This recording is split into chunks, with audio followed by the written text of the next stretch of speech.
next on the Ryan Pulley podcast, we have my dear friend Kevin Fink, owner of Emmer Rye Hospitality. All around great dude, amazing chef out of Austin, Texas. Kevin Fink, what's up, brother? We're starting. We're starting. And we're live. Yeah. What's up, man? And this is happening. And here we are. What's the latest, brother? Tell me everything.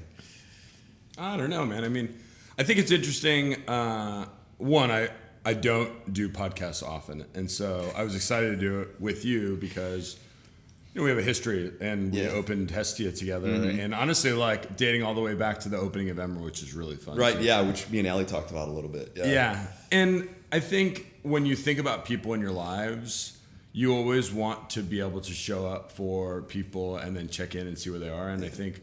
I'm going to turn this a little bit on you in this. Now it's your podcast. But like, that's I think what's exciting about that is that I'm in a space now in life where we've been able to do a lot of the things that we sought out to do, and then you hit a space where you're like, okay, well now what, right? And I think my personality is one where I'm always looking for the future. And luckily, I surround myself with a group of people that are also excited about doing those sort of things. And we push each other in a lot of different ways.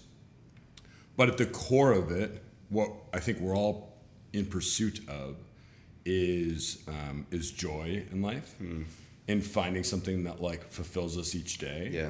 Which the people that fall into cooking traditionally have a similar component of like what finds them joy and what we need to also feel that completion in some way, because there's the adrenaline of it, there's the camaraderie of it, there's the long nights, there's kind of the ego of I'm gonna burn myself but not care. There's just so many little parts of that play up that anybody who's been cooking for a long time is like, yeah, no, I totally get that. Yeah. But then you mature and you get to kind of an age and you're like, that stops being the same as well. Or it's also what becomes important. Yeah. The things that were important to me 10 years ago, I don't even think about anymore. Yeah. But I don't think that at that stage you were ready for that either. No, it's also the evolution of getting older. Yeah. Your needs and wants change, your desires change. I also think it's kind of like the restaurant industry is a group of people that wants to help others. Yeah. As much as possible, as much as we think about, we're making food, but we're also just inviting people into our space to kind of like share with them all these things that we know and learned how to do, Well, and I think even deeper than that, which is that why are you doing that is that you're exactly like you said, like it attracts a group of people that all they want to do is create great times for everybody adjacent to them. And that they get a ton of energy off of watching people walk into the space and either enjoy the food or the atmosphere or come together and bond in those ways. And that's what satisfies us. Right, yeah. I agree. We're really in the space where we're doing things to watch others and almost like orchestrating this, particularly at like the chef and general manager and restaurateur level, where you're like, you can walk into a space that has that hum to it, that has that energy to it, that the kitchen is flowing to. And that's like potentially the most satisfying part. Versus if you walk into a space and like you see a plate go by that is like not quite right and it's going to whatever table, but let's just say a friend of yours too, or you're just like, it just hurts so much more than it should hurt. Also, there's the energy in a restaurant when you walk in of when everything's humming and going along and smooth and it's clicking. It's just this constant routine of like almost people moving to the beat of the music that's kind of playing in the background. And then you walk into a place that's the kitchen's having a hard night, the servers are off. Like as a guest, and I don't know if it's me because I can pick up on those things better, but there's just a weird energy. I was like, fuck, this place is fucking chaotic, man, Well, and then it gets you into this whole space of if you were in that space as a cook or as a chef, there are little things that you can do as well. But if you're so far gone in those spaces, right? And you're going to the space and the crew is off and there's 20 people coming in a night, what do you do to save that? How do you build morale?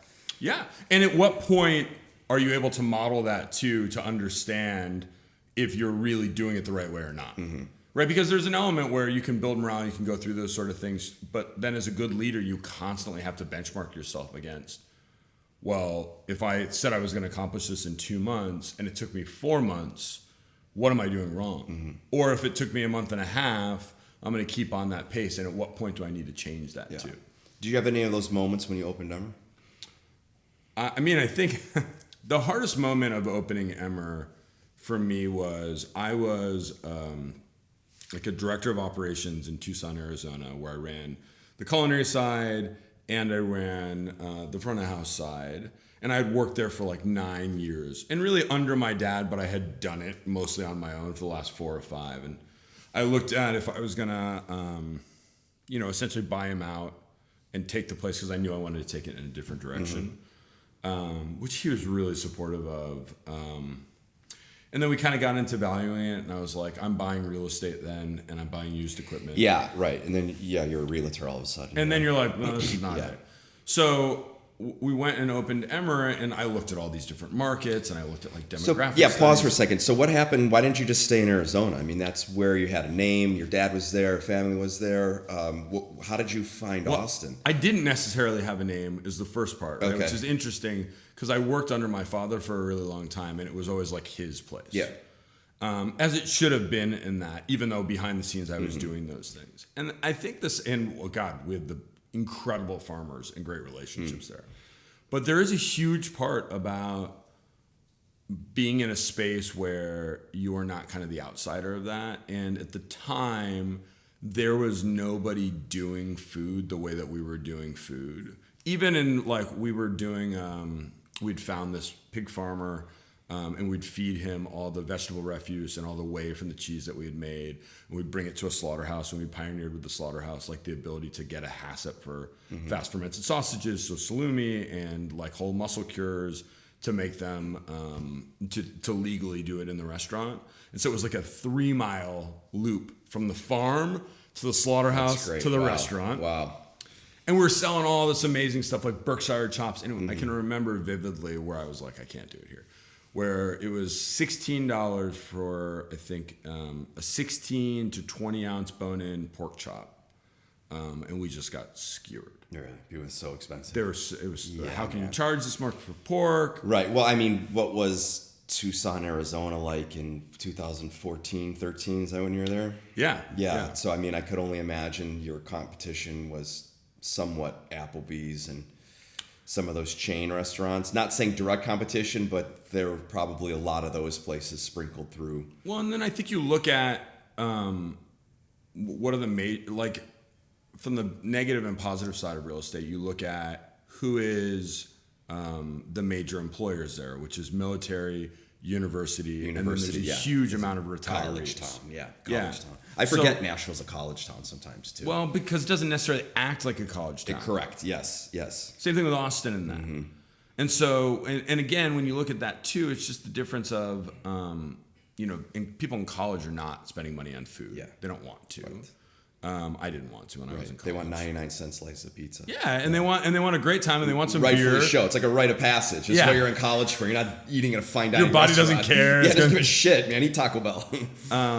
And military, I think, has changed a lot into that, where it's a lot more often today. But at the same point, it was further away, and so we didn't see them as often. And then retirees, by that point, and I don't blame them at all. If I'm 60 plus, you're not teaching me new shit about food. Yeah, man. Yeah. Like, there's very small people that want that. Listen, Sonny, this is the way that I want it. Cook that pork chop well done. But you formed your entire life on that. Yeah. Right? Like, so at this point, that's comfort, right? I'm no longer eating out for this enjoyment of this brand new thing at all times. And there are people, of course, that do that are 60 plus, that has been their life, but it is less.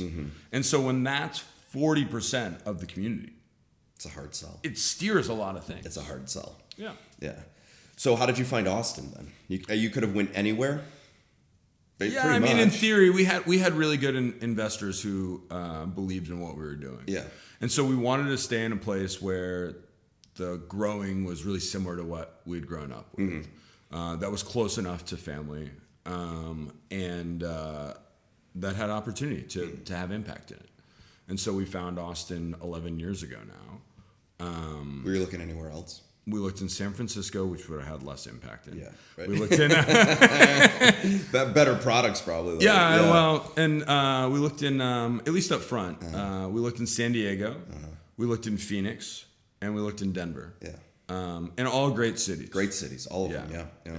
In Austin, I think we found the location in Austin first as well that we really liked, which again is kind of funny on it because as an outsider, it made a ton of sense.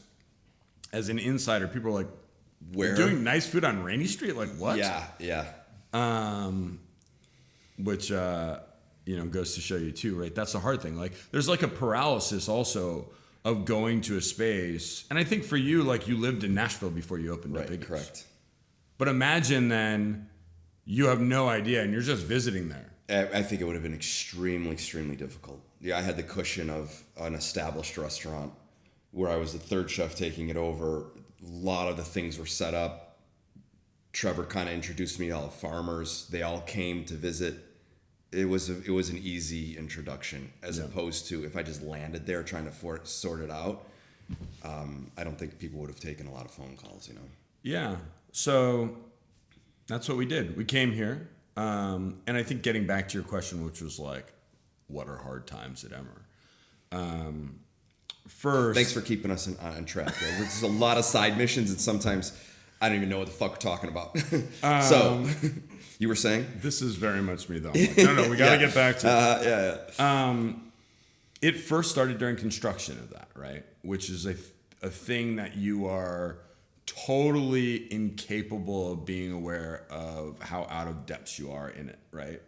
Because you know how to control a kitchen, and maybe you've done a little bit of electrical and a little bit of plumbing, but like you don't know the change orders or the contingency or really what pricing is fair or not. How to hold a sub accountable, any of those things. Or why don't you just put that there? Yeah, we can't because of code. You're like, right. Oh, okay. Yeah. So, we went into the space. We had raised what we thought was a decent amount of money for it. We got our first bid back, and it was double. Yeah. And so, of course, like you just go into this moment where you're like, what are we going to do? What is happening there? That's my phone's ringing.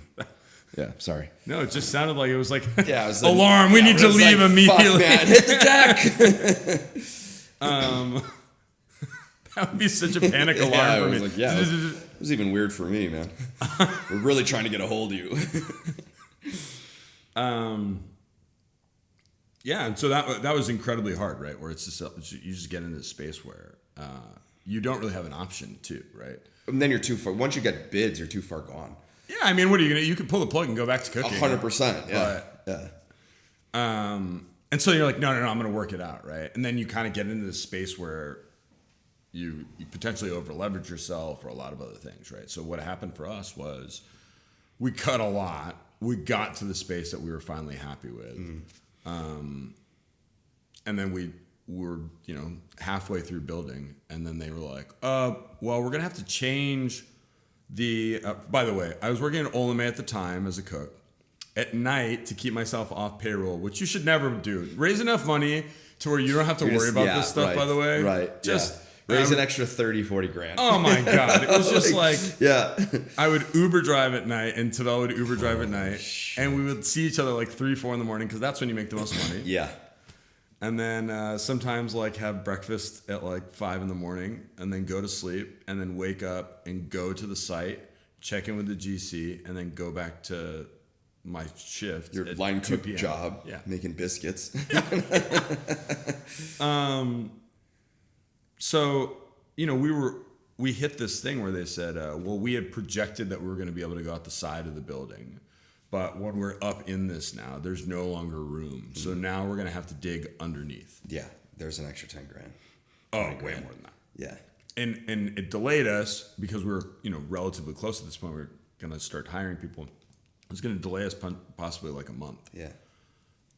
Which is actually more of the cost, although you don't at the time register that, because I was thinking that I was free. And so we rented like an excavator, and Tavel and I went down, and chipped 6 feet under and all the way through, which was lucky that they let us on the job site, by the way, because technically. Yeah, really, man. Yeah. OSHA. Yeah. Well, we came like when they weren't there to do it that way. Bob the Builder and his excavator show up. And we excavated under in the thing and got it, over 3 days, like to where that part of it was open, where they could do it for essentially, not a change. Yeah, half the price or something. Yeah, right. Oh, great. Jesus, man. And then of course it's not all rosy then we opened, and we were on the wrong side of Rainey at the time, and we were not from town as much as we had worked there, and it was slow. Yeah. And I can remember this was the really hard part, right? Is that you get into a space where you believe in what you're doing, and I think the most common imposter syndrome is what people call that, where you really believe in what you're doing, but when you see it failing in front of people, because economically for my team, for the covers, for the restaurant, it was going through that. And yet you have to walk in every day motivated with everyone to move it forward. Tough, man. Yeah. Oh, it's so hard. Yeah. Because you don't have a system set up to allow you to regulate what those things are. Because you're also not really working out at that time. Because you're waking up and you're going to the restaurant, and then you're going to sleep and you're... Yeah. And I can remember like building it and going through those things, and like we were producing really great food. Like the one thing that I think helped us, or at least helped me in that, is we would have several times a night, like customers that would come up and be like, "This is like amazing. Like why? I don't understand why people aren't here." And we'd be like, "Great, yeah, no, let's see that." Right. Well, at least the people that were coming were having a great time. Yeah. Well, and that's the thing, right? You have to hone in on things that you're doing really well and continue to do those things well. And there was a really dark moment. I think it was a month and a half in or so, right? Where I had, at this point now, because you run out of money pretty quickly. Yeah. And we had saved money. We'd done it all the right way. I'd run enough restaurants to know how to make profitable restaurants. But at the end of the day, if you're not getting guests, you're not going to make a profitable restaurant. 30 grand that you have, or 50 grand to cover you through the first couple months, goes really fast when there's not a lot of... Oh, yeah, 100%. Really fast, yeah. And I can remember, we had a CDC at the time, Paige Presley, who's gone on to do his own stuff. And I can remember him looking me in the eye and like genuinely asking, like, "Am I gonna have a job next week?" Yeah. And I went home and I just like could not sleep. Yeah. And Allie wakes up and she's like, "Are you all right?" I'm like, "No, I'm not okay." She's like, "What's wrong?" I'm like, Did I just fuck us?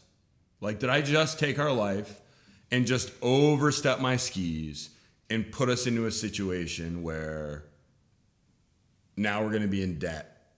Now, if we ever have a family, it's always going to be like, well, when your dad was younger, he made this really bad decision, and that's what we've been trying to get out of. I could only imagine where your mind was going. Oh, the man. dark corners of your brain were just which you kind of have to go to. You have at to those go to all times of too. it. Because that would be the fear of motivating of like, I get out of bed every morning and this is not going to fail. And so she's like, "Well, I think it's good. I think it's, like I believe in it. Like I would tell you if you were messing up," which is great that she has that relationship too. And she has like a ridiculous palate too.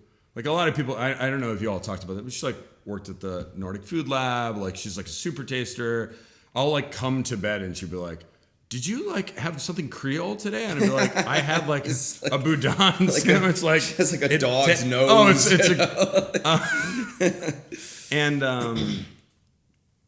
and so I was like, "All right, well then we gotta really dig deep again." And she was like, "Well, what does that mean?" So I said, "Whatever access to money we have right now, we need to do." Yeah. Which again, looking back on it, we're probably a bit more stubborn. And if I was going to give anybody advice on this, it's that when you think you're alone in those spaces, you're not. And most people who invest in a restaurant recognize and have started their own businesses and gone through those things. Or you hope. Yeah. And so when you go to them in a cash call and you just say, hey, this is where it's at and here's where we're going, you better have an answer of where it's going. But also, that's probably a little more accessible for them than it was to you, right? And if you're in the wrong headspace to run that business, you're hurting yourself. Mm-hmm. And the number one person in that space that is really going to feel it is you, right? With your life, with all these sort of things. So asking for help in those spaces is the smartest thing that you can do, even though most of us are not used to doing it. And so the next day we woke up and we looked at what she had left in her 401k, and I listed my car, and because we lived above the restaurant, so we deemed that was the easiest asset for us to get rid of. And I can remember listing it and taking all the photos before, like bright early in the morning, cleaning it out. And one day at pre-shift, a staff meal, the guy showed up to buy the car, and I went out, gave him the keys. He looked around one last time. He gave me the check, drove off. I just went back. I didn't say anything to anybody. But like at Emmer, you can see like where that is. So is Kevin buying drugs? Yeah, like they're like, what's happening over there? Didn't say anything. Went back in, ate my meal, went into service. We're like doing clean down, and Keith Rapecki, who's now our corporate chef, has been with us essentially since we opened, was like, did you just sell your car? And I'm like, yeah, like we live above the restaurant, and I couldn't be like, well, I needed to make payroll. Yeah, right. Because again, like you really going into battle each day, like Leonidas, you can't say, oh, I don't know if this is going to work out, guys. Yeah, let's give it our best shot. Here we go, And so those were hard moments. And I think looking back, the restaurant grew 10% a week, essentially almost every week since when we opened for the first 8 months. At what point you're seeing 10% growth, you're seeing it get a little bit better. At what point where you're like, I think we're going to be okay? It was actually probably even before I ended up really selling the car. It was like in between listing the car and then somebody like buying it. You think the car was just like extra insurance? At that point, it had been that. Yeah, I could have held on to it then because we kind of saw it. It obviously like I didn't know what the summer was going to bring. Right. Because we opened in like October, November, which was a really good season. But then you go into kind of December and January is horrible. Yeah.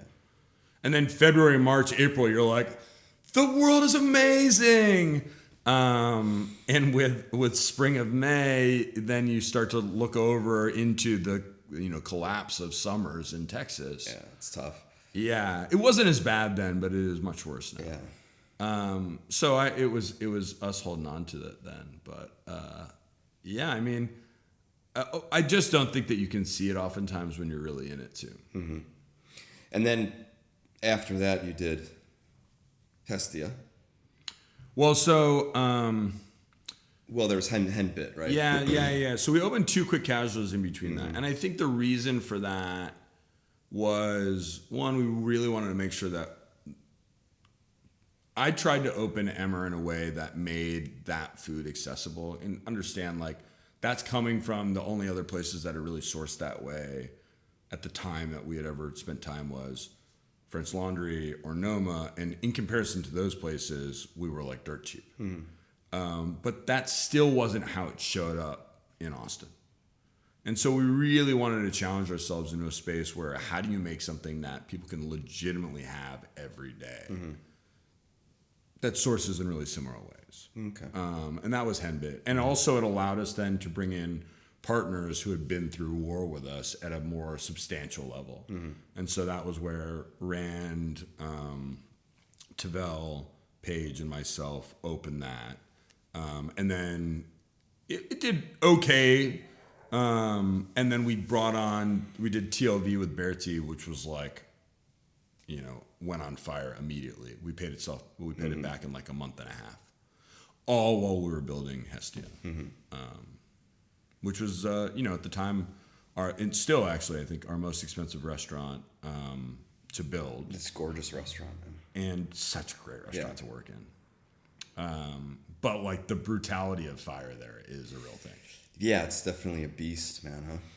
Yeah, and I think from the outside you can look at it and be like, oh, that's cool what they do. But like what I tell the team all the time is the things that are created in that space cannot be created elsewhere, because you know that from working next to that hearth. Like there is just so much control you lose in some ways by working with the fire there, but also that creates this environment where anything that you do, nobody can just replicate in that way. Right. It's also another element of cooking. It's like, okay, you got a French top. It's like, I know where my hot spots are and they're always going to be there. As opposed to live fire, it's like, that fire goes down and you're just like, fuck. If your wood's a little bit wet, if it's a little tighter there. Like there's just so much changes to that the stuff. Flavor of everything. And and teaching somebody to cook on that was going to be the next question. So what were some of the things, how do you take a group of young cooks that have never cooked on a hearth before and then teach them how to control a fire, simultaneously teaching them how to open a restaurant and this new menu? I mean, that's a lot. Well, I mean, I think, like we got there at 9 a.m. every single day and we left at like 2 a.m. So we just threw manpower at it. And honestly, like this was such an important example of why to bring you in, is like we had two great leaders who had worked with us for a very long time outside of you and Tavel. And then we recruited a lot of other people. So the goal of this was to have a lot of people who knew what they were doing. Mm-hmm. So therefore we could come together and teach some of the other people not that. But I mean, really, it wasn't that we had this hugely organized training program. What we would do, and we still do this oftentimes in our opening, is we would take somebody who we believe was particularly skilled at that thing and have them train 3 to 4 people. Yeah. Right. And so now what we'll do for an opening is we'll take, our corporate chefs in the space, which, many of the people that open that place are now in those spaces. Mm-hmm. And they'll be over garde manger and they'll be over grill. And then they'll find the person that is the lead there and they'll eventually switch with them and then just watch that person do that until they believe that station's set up. Yeah. And then they'll move on to the next thing, and that intensive form of training expedites everything, where it's 4 days to a week and a half. And then your more complex stations maybe take, 2.5 or 3 weeks. But at that point also, you potentially have somebody extra who then you can put with the other half of that too. Right. And organization ends up being the hardest part of that. Really like making sure that you all are saying the same thing. Mm-hmm. We had Nick Romero come out and spend 3 weeks with us for the opening. Yeah. It was I think it was like a couple days after Friends and Family. Like I call him like, dude, what are you doing? He's like, yeah, I could be there tomorrow. And what that allowed us was he worked garde manger because unfortunately we had to get rid of the guy that was there. So I needed another cook, but it was, he would set the station up and then he would like look around and be like, you know what, man, I really think we should put a shelf here. And this is why. I'm like, hey, let me go set up the dry storage for you. Hey. And it was just like, it was another chef with another set of eyes that I trusted, that I knew was making decisions that he knew that I couldn't get to.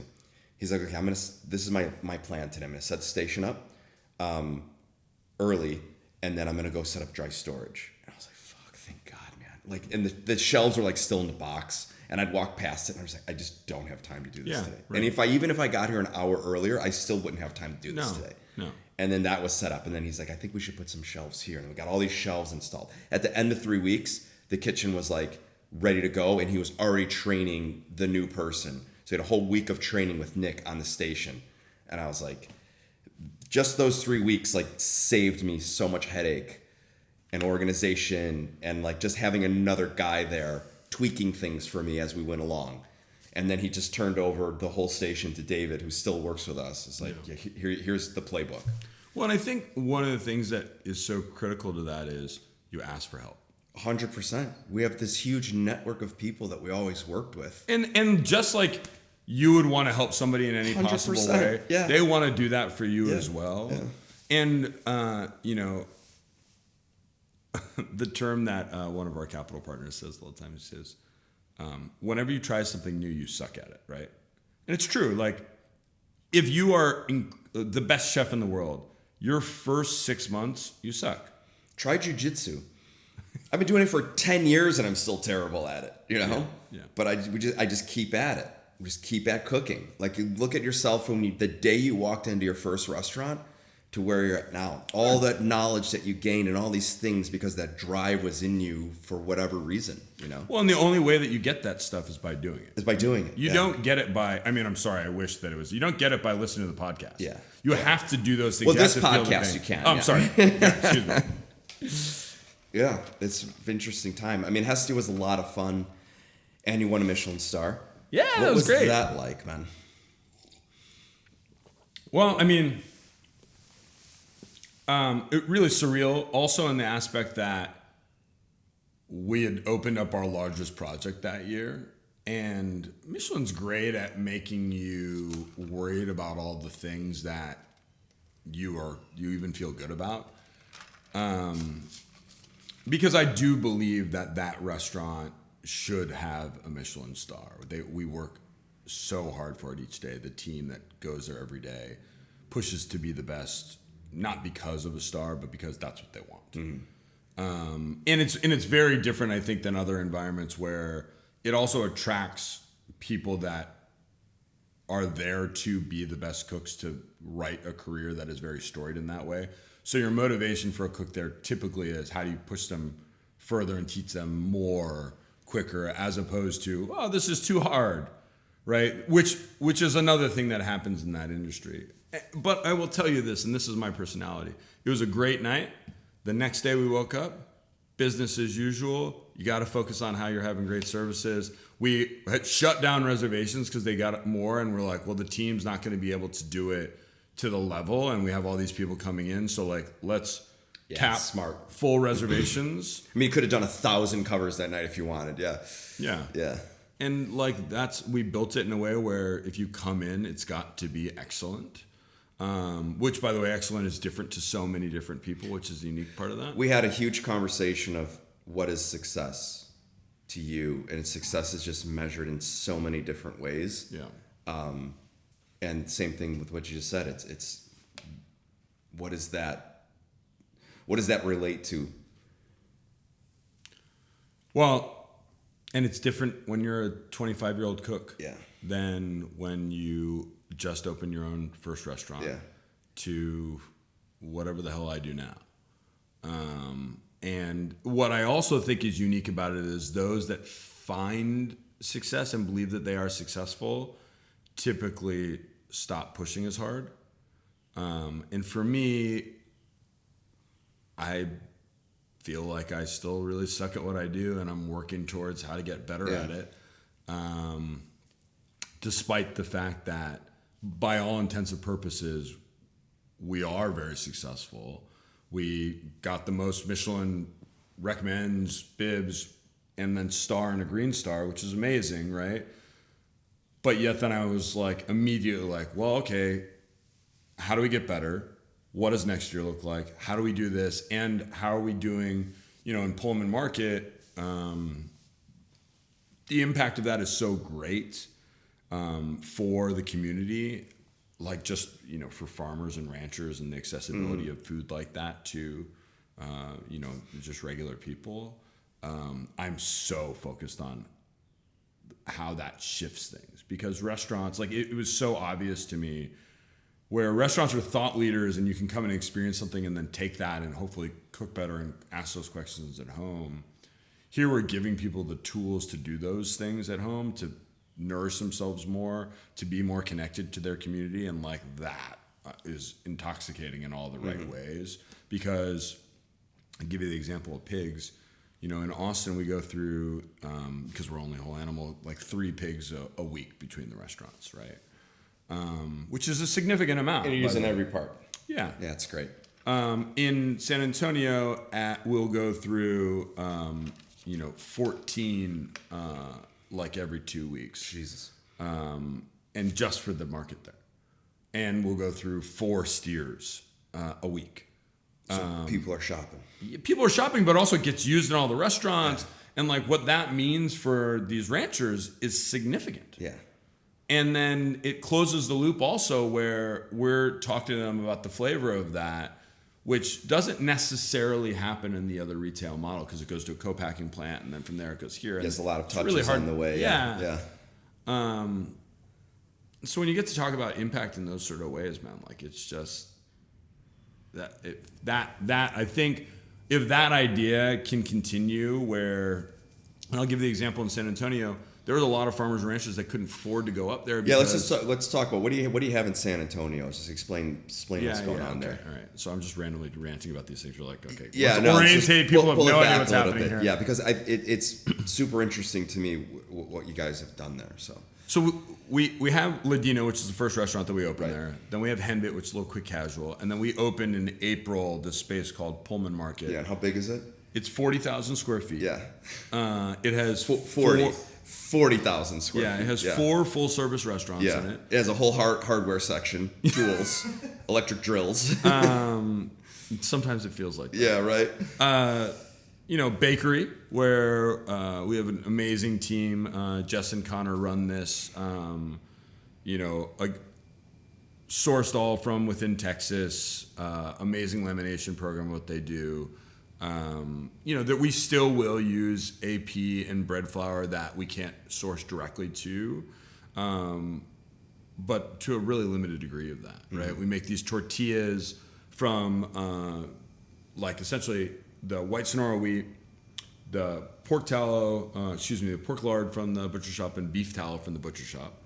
And then you can come in and just buy and you watch them being made. The butcher shop is all whole animal, and then we pioneer a program where we worked with really an offshoot of Minamoto, but to make sure that we are allowing boats to dock in Texas that are fishing the way that we really believe in, that we're securing what they're going to buy, which is really the hard thing with anybody. Right. So we have 4 boats that we work with currently. We don't buy everything, but we secure that whatever they're landing with Minamoto is going to get sold, to keep them out in the bays in Texas fishing more and looking for bycatch and looking for not just red snapper. Right, yeah, And then a huge produce section that the whole retail term for this is shrink, which is like, when an apple, for example, starts to not look as great on the shelf, what do you do with it? And a lot of those in retail get donated, but for us, we're making vinegars, we're making sauces, we're making jams, we're making kombucha, or with the berries, we're freeze drying them and turning them into granola. It's just this amazing challenge about how to do this stuff. Like all the milk, 3 days before it's going to go, you turn it into yogurt. Yeah.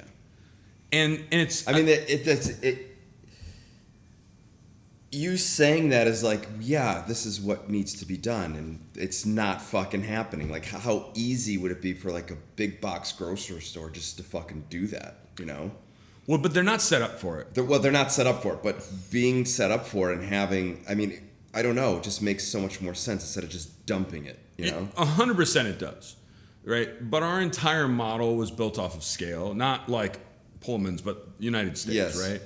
And so these distribution channels are one-way distribution channels, right? Yeah. You're not unloading a truck and then loading it up with all the milk that was going to go to bring it to a different plant. There's no one at Safeway going through all those cases of apples saying, okay, we're just going to take this, we're going to send this back. Now, by the way, all the guacamole that you see nowadays in a grocery store, that is one of the examples of avocados. Right. That, by the way, they're getting ripe. Retail, I didn't realize this, by the way, until we got into it and got our butts kicked with avocados, is nobody sells ripe avocados in retail because everybody's trained to bring it home and it sits for 2 or 3 days and then you use it. Yeah. Right? I don't know why that happened, but like in restaurants, if you get it and it's not ripe, you send it back, or you call your person. You're like, can you stop sending me unripe avocados? I'm not trying to ripen these avocados. I'm not a grocery store. Yeah. But in retail, like you don't want avocados that are ripe. Yeah. And it's really the same thing, by the way, happens with produce and fruit, even though that's really not what it should be. Yeah. So there's so many things that you just get into it and you learn, that's what the reason why chicken salad sandwiches and chicken salad are everywhere is because they wanted to do the whole Costco rotisserie chicken thing. Well, what happens after 4 hours of not selling a chicken? Yeah. Turns into chicken salad. Right.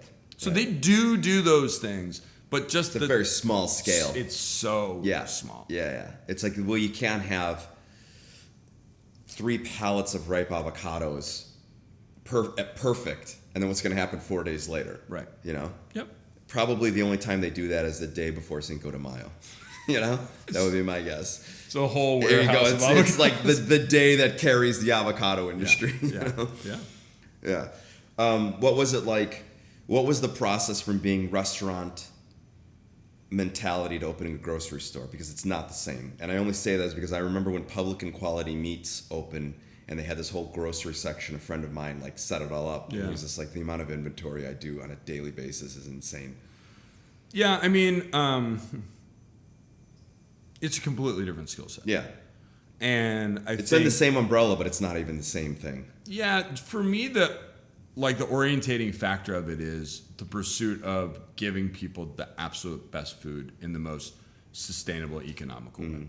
Right? Like, we dry age all our meats from a whole animal because we want to make sure that you have the best meat possible. We're going to the sea. By the way, I didn't realize this until I really got into it. It should have been a lot more obvious, but so it's like almost all of the meat in retail today is pre-frozen and slacked. Is it really? Yeah, because they're so worried about it being off or somebody consuming something and getting sick. So like the entire country, and that's why seafood at retail places sucks.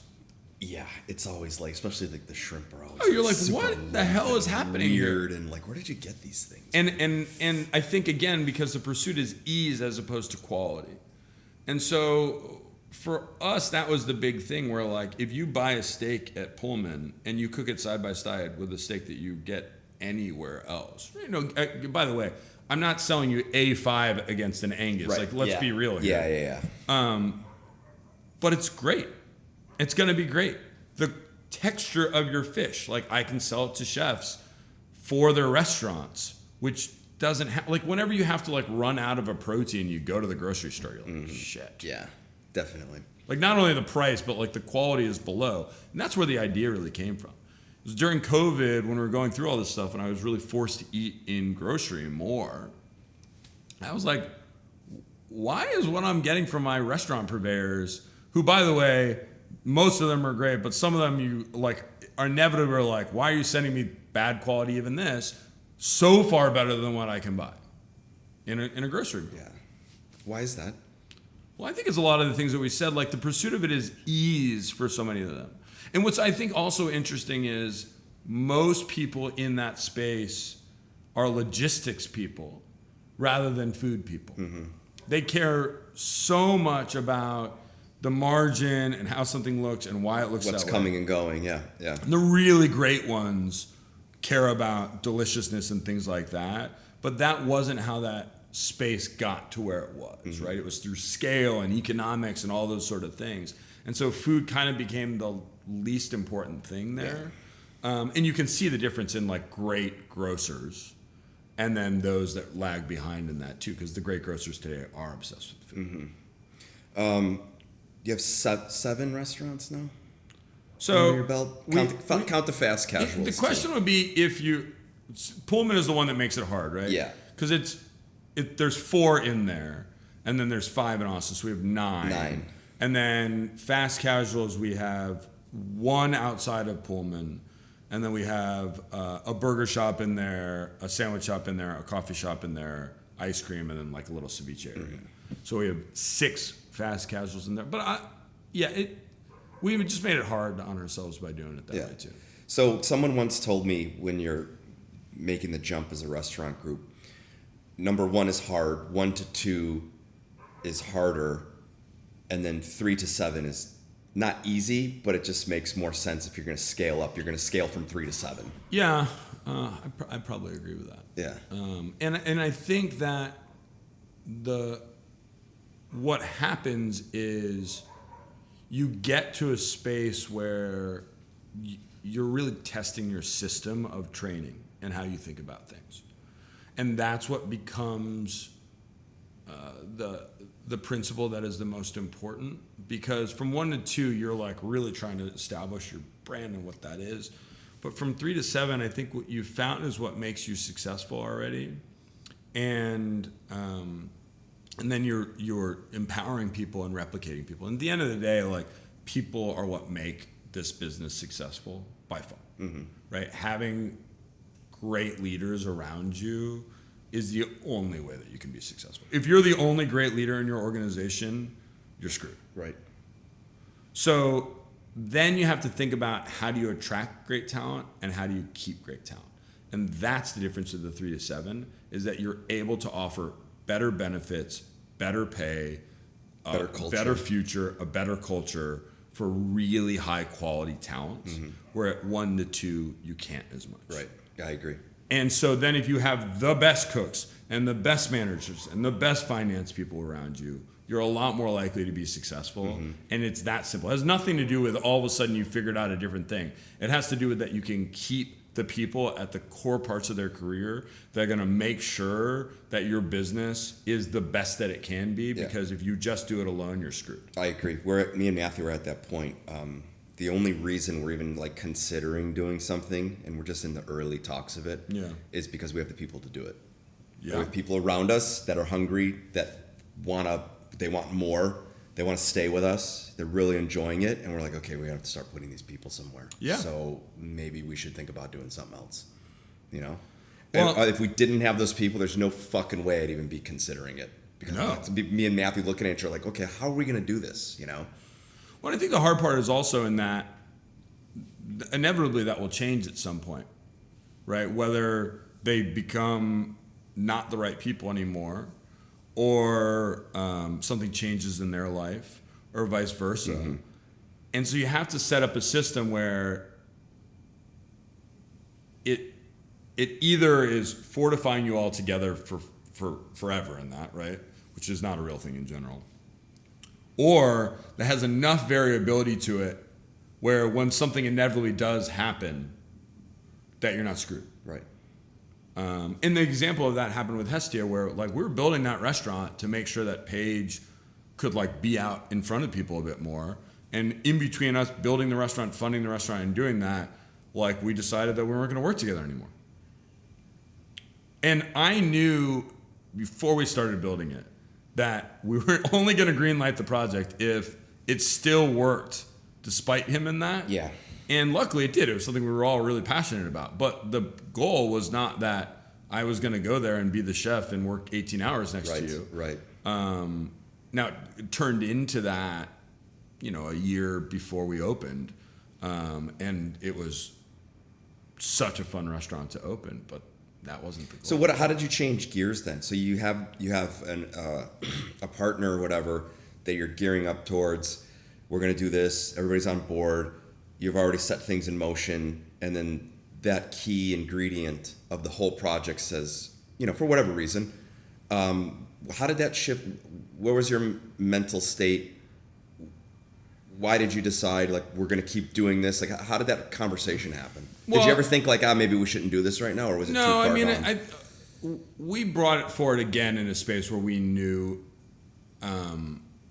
there was always possibilities of things changing, right? And I think by the time that we all decided to go different directions in that, it was a more positive for where we all were. Like that was the thing. Like we had been through battle, we'd gone through all those things. We still had a lot of respect for each other, but it was time. Yeah. And very rarely is it like in those scenarios you've kind of dealt with it a long time before it happens. As opposed to this huge blow up and the next day you have to part ways with somebody. But it took a lot of planning. I mean, it changed. We went from, again, it was going to be where I was just running Emmer and he was running that. We were still going to have the oversight of that, right? Because that was the dynamic that we were comfortable with. To us finding the chef who was going to run Emmer after me. And then us, taking Hestia on. And luckily we had an incredibly talented chef in Tim Welch, who had been there since right before we opened. And there are the people that like get in your organization. And I can remember I walked with him like 2 weeks into working with us, and I was like, I think you're going to be a CDC here. And he was like, I can say that to everybody. Yeah, you're right, I do. And I was like, I think I told him when he became CDC, I was like, you realize I've never said that to anybody. Like, I never promise something like that, ever. Because it just, I think, creates resentment. Yeah.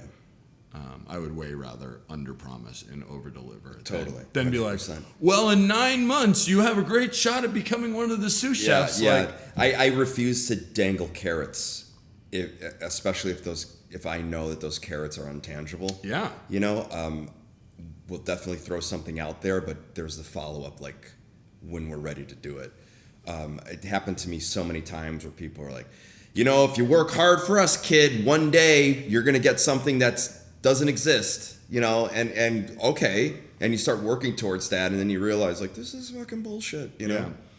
It's a terrible feeling, and me and Matthew refuse to, like, even suggest something that we know is not going to come to fruition or is not true.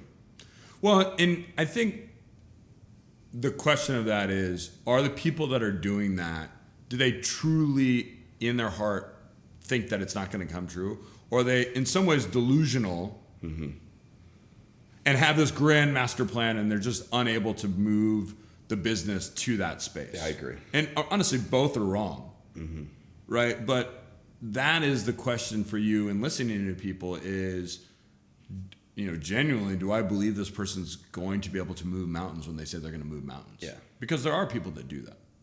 And that is like the pursuit of this that we all get back into is, if you are so focused on being whatever you want to be, that you're willing to let a lot of other things move to the side of that, you're going to achieve that.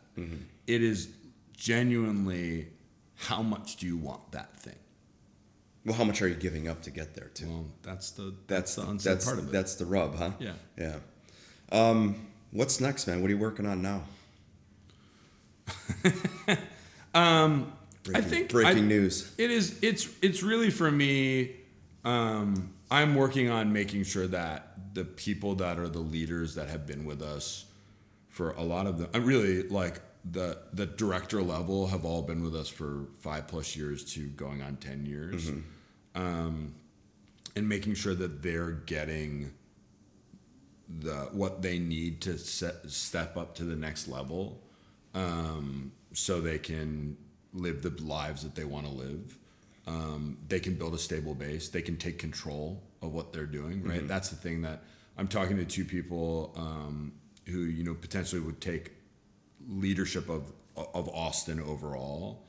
And, I said, you're going to decide if you will even want that, right? Because what it demands is a lot, right? You don't get paid a lot and go through all these things because it's easy. That was my favorite part. Like, all the 25-year-old cooks are like, man, it must be so dope to own a restaurant. Yeah. You're like, yeah, it's great. It's a blessing. It's just, and I think in this culture and like Instagram culture and everything like that, you see all like the Dan Bilzerians of the world that are just like throwing money places and going through those things. Like, I don't know for them if they're the 1% where it's like family money, or it is easy, or they got through a scam. But the 99.9% of other people that have made it work their ass off for. Yeah. People have no idea how much small business owners fucking work, man. Yeah. Yeah.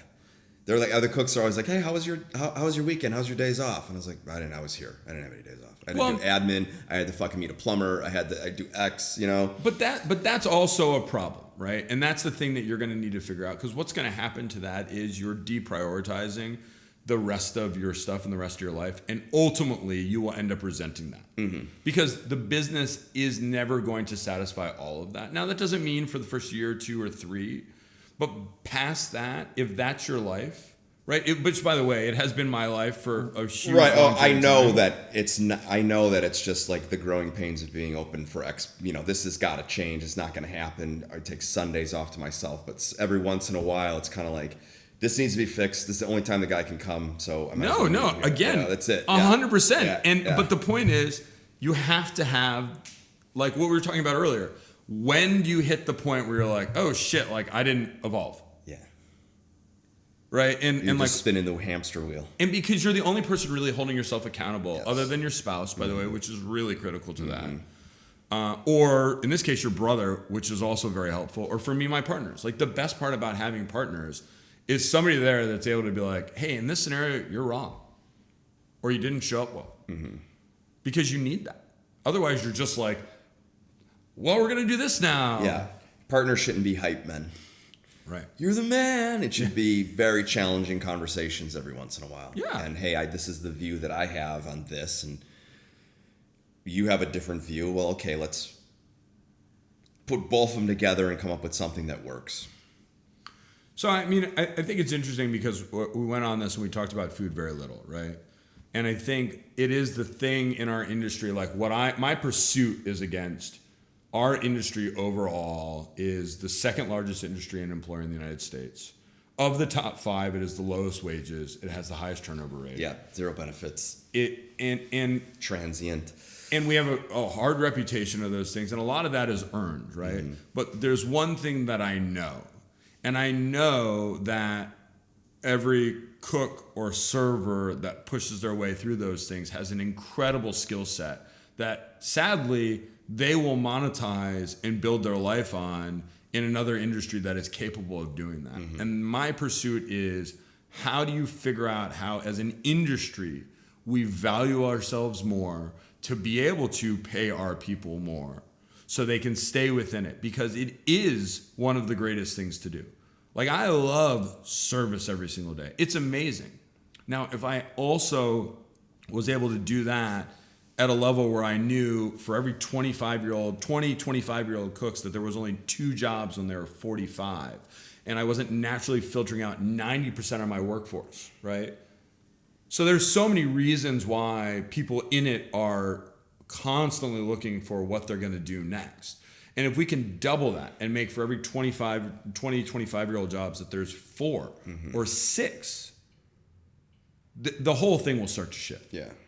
And yes, we also need support where for all the people that work night jobs, getting up and bringing your kid to school in the morning at 7:30 because everybody else has to do that is completely unfair. Mm-hmm. But there's no way that you can do any of those things. So again, our community has filtered that out, or going to see a doctor, any of those sort of things, or childcare. Right. And the industry is big enough to do that. The thing is, we're fractured. And so there is a movement that will happen in our lifetime that will help fix that. And that's what I'm committed to being able to bring to the forefront. You think that's coming? It has to. It has to. Yeah. And it deserves it. If we're going to continue to grow and be more powerful and do the things, we need to make sure that we are setting up our team outside of that. And the problem with this is that the industry is so frail that you only think about yourself when you can barely make it. Mm-hmm. But once you get to a level and you can kind of think about some of those other things, like that is very obvious that we need to do that. It's just that, am I going to be able to walk down the street and say to 9 other restaurateurs or chefs, hey, by the way, I really need your help at this like meeting with the city? They're going to be like, it's a Friday. Go fuck yourself. Pretty much, yeah. Like, well, this guy's crazy. Why would he want me to do something on a Friday at 3 p.m.? And that is why we've found ourselves in these situations too, is because we prioritize, day-to-day excellence, which is great, but it keeps us at times from progressing forward in a meaningful way that would ensure more of that day-to-day excellence. We went to Kalimotxo, the new Kalimotxo. Yeah. Why did you move it? And what's going on at the bar at Hestia now? Yeah, so really I think Michelin allowed us to kind of think of this in a way where we wanted Hestia to be recognized as a star. Mm-hmm. And I think by allowing it to occupy the entire concept, it made it a lot easier and more compelling for that total experience. Mm-hmm. So it is the bar at Hestia where you can come in and have a bit more casual experience. And then when you're in the dining room there, like, it is a special experience. So you're serving food at the bar? We are serving food at the bar. What you serve in the Correct, dining room. Yeah. So you can't get the tasting or any of those sort of things. Yeah. And then at Kalimotxo, which is, for me, it's the easiest restaurant to like. Most of our restaurants are reservation, and it didn't, like, Canje was not necessarily meant to be that way. It just blew up, and then. But Kalimotxo is meant to be the space where, like, you can pop in at 4 p.m. and have sherry and have some snacks. You can show up at like 9:30 or 10, and again go through that. You can walk in there and meet a group of friends and put a table together and kind of go through in that way. And yeah, it's swankier too. It's dope. Yeah, it's fun. It was super dope, man. Yeah. Right when I walked in, there was a vibe. There was a pulse. Yeah, a little vinyl Staff DJ was there. Friendly. Bartender was great. We had a couple bites, and then we went to Emmer. Yeah, it was amazing. Good. I love it. Yeah. That's not a hotel? Is it? It's a residential? It's a hotel. Yeah. So do you have a contract with the hotel? Yeah, it's a management deal, which is a whole other thing. Uh-huh. And I think for us, we were really hesitant to do that for a very long time. Mm-hmm. we did it in this hotel with this group of partners because, one, they really love restaurants, and B, they wanted a restaurant in their hotel that felt like a restaurant, not like a hotel restaurant. So where's the breakfast, lunch, dinner coming from? Somewhere else? Yeah, they didn't require it at that hotel. Wow, amazing. Yeah. Wow. Yeah. No room service or anything? There will be so we have the bar next door there, which will be called Long Rider, which will open. I don't know when you're going to air this, which may be breaking news, by the way, depending on when you air this. So it's live streaming live right now. Oh, never mind. I didn't mean that. So eventually we'll do room service and stuff like that out of that food menu, which will be really fun. We're really excited about that concept that will be there. You know, Lefties right now is a Christmas activation. It's kind of fun. But I think it will get a little bit more sophisticated there. It will be live music and stuff like that. Again, a great bar that you can also get food at. What do you do in your spare time? Do you have spare time? So I try and, first of all, teach my son baseball right now, which is like the pure joy of it. Like switching from underhand to overhand, big moment for me. And I'm battling with this thing, right? I spend time with my wife. We have carved out date days and things like that. And everyone for a long time was kind of like pushing me into like, what are your hobbies? Like, what do you do for fun and things like that? And I would have the boring answer because I would be like, well, I really like travel for food. I'm obsessed with food. I read. I'm like constantly trying to learn about these new things. And so I would say in my spare time, truthfully, I am trying to grow as much as possible and just learn more. And I love that.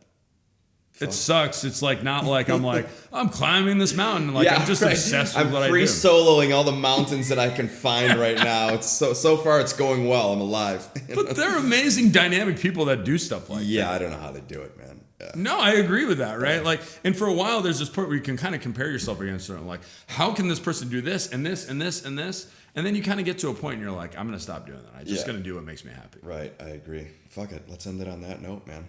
Kevin, thanks for hanging out with us. Yeah, of course. You've been a great friend. You helped me so many times in my life. I really appreciate it. So thank you for that. If people want to find you, where do they find you at? I don't know. Was it Instagram and stuff like whatever, that? Whatever Kevin you want to plug. Fink ATX. Yeah. You can come to my Shameless house. Plugs. It is. And what's your social security number? It's funny, like in that sort of stuff. Like, come to the restaurants. Yeah. Yeah. Emmer Rye Hospitality. Emmer Rye Hospitality. See you there. Thanks, brother. Yeah, of course.